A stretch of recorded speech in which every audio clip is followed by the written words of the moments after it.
எல்லாருக்கும் வணக்கம். இந்த குட்டினூண்டு எறும்புகள் அதுகளோட இறை எங்கே இருக்குன்னு கண்டுபிடிக்கிறதே மிகப்பெரிய ஒரு ஆச்சரியமான ஒரு விஷயம். அதை தாண்டி அந்த இறையை போய் சேருவதற்கான ஒரு வழி அது அமைச்சிருக்கிறது எனக்கு இன்றைக்கி எங்கள் வீட்டில் நார்மலாக நடந்த ஒரு சம்பவத்தில் எனக்கு மிகப்பெரிய ஆச்சரியத்தை ஏற்படுத்துச்சு. இது என்னோடய கிச்சன் ரூம்.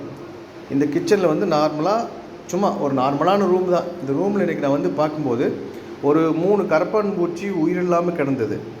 அந்த கரப்பாம்பூச்சி கிட்ட குனிஞ்சு பார்த்தோம்னா குட்டி குட்டி எறும்புகள், நூற்றுக்கணக்கான எறும்புகள் இருக்குது.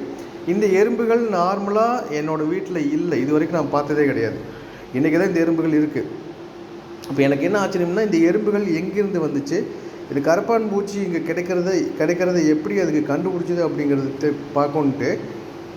அப்படிங்கிறத பார்க்குறதுக்காக அதோட ட்ராக்கை நான் பார்த்தேன், எங்கேருந்து வருது அப்படின்ட்டு. அதில் பார்த்தா இந்த எறும்புகள் எல்லாமே இந்த லைன் ஒரு செவத்தோடு வருது. இது வெளியில் போய் பார்த்திங்கன்னா இது வீட்டுக்கு வெளியில் போகிறதுக்கான ஒரு வழி, அவ்வளோதான்.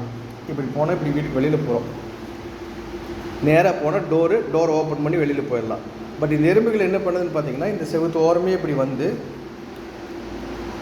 இதில் வருது, ஒரு ட்ராக் பிடிச்சி வந்துட்டுருக்கு. பார்த்திங்கன்னா செவத்தோரம் வந்துட்டுருக்கு. இதில் இங்கே இந்த செவரு முடிகிற இடத்துக்கு வந்தால் இது நார்மலாக என்னோடய பேக்கு, கம்ப்யூட்டர் பேக் வச்சுருக்கு, லேப்டாப் பேக் இருக்குது.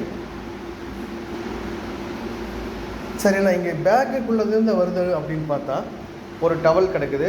அப்படியே பார்த்திங்கன்னா அப்படி போய் அங்கே ஒரு ட்ராக் இருக்குது. அது ஒரு வேஸ்ட் கிளாத்து. அந்த கிளாத்து இன்சைடு ஒரு வழி போட்டு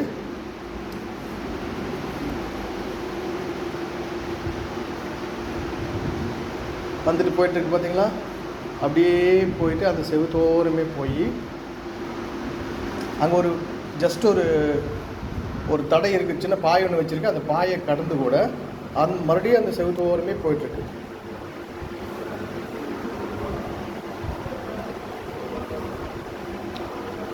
அப்படியே போனால்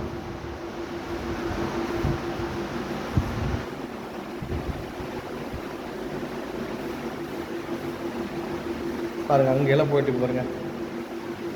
இது கார்னர், அந்த செவத்தோட கார்னரு. இங்கே சும்மா அந்த குப்பையெல்லாம் போடுறது ஒன்று வச்சுருக்கேன். அதில் போய் இப்படி வருது. இந்த செவத்தில்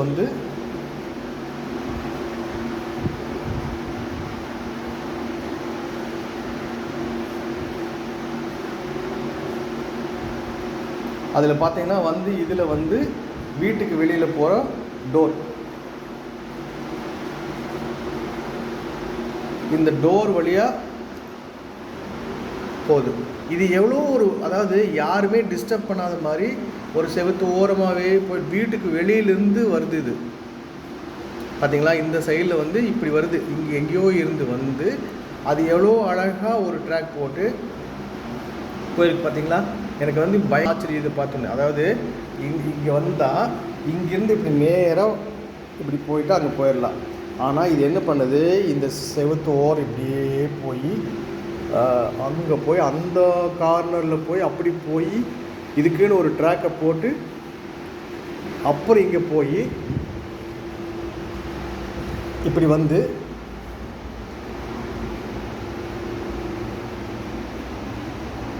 இங்கே அந்த கரப்பாம்பூச்சியை கண்டுபிடிக்குது. இது எவ்வளோ மதிநுட்பம் பாருங்கள். அந்த வழி கூட அது யாரும் டிஸ்டர்ப் பண்ணாமல் இருக்கணுங்கிறதுக்காக அந்த செவத்து ஓரமே ஒரு வழி ஏற்படுத்திட்டு இங்கே அந்த கரப்பாம்பூச்சி கண்டுபிடிச்சிருக்கு. இது எனக்கு ரொம்ப ஆச்சரியம் வந்தது. ஸோ இது ஜஸ்ட்டு ஷேர் பண்ணணும் அப்படிங்கிறதுக்காக நான் இது ஜஸ்ட் எல்லாருக்கும் ஷேர் பண்ணணும் அப்படிங்கிறதுக்காக தான் இந்த வீடியோ நான் பப்ளிஷ் பண்ணியிருக்கேன், வேறு ஒன்றும் இல்லை. பட் எறும்புகளோட அந்த திறனை நம்மை சிந்திக்கக்கூடிய ஒரு விஷயம், நம்மளோட சிந்தனையை தூண்டக்கூடிய ஒரு விஷயமா இருக்கிறதுனால இதை நான் ஷேர் பண்ணியிருக்கேன். Good bye.